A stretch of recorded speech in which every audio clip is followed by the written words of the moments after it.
70ರ ವಯಸ್ಸಿನಲ್ಲೂ ಏಕೀಕರಣದ ಹಠ ಬಿಡದ ಆ ಧೀಮಂತ ವ್ಯಕ್ತಿಯ ಛಲ ಎಂಥದ್ದಿರಬಹುದು ಊಹಿಸಿ ನೋಡಿ.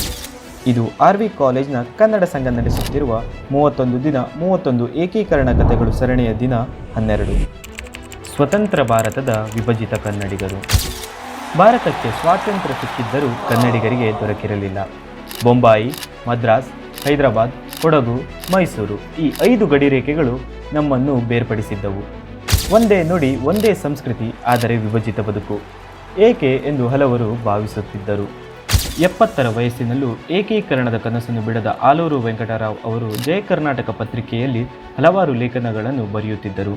ಇವರ ಬರಹಗಳಿಂದ ಪ್ರೇರಿತರಾದ ಹಲವಾರು ವಿದ್ಯಾರ್ಥಿಗಳು ರಸ್ತೆಗಳಲ್ಲಿ ಪ್ರತಿಭಟನೆ ಮಾಡತೊಡಗಿದರು.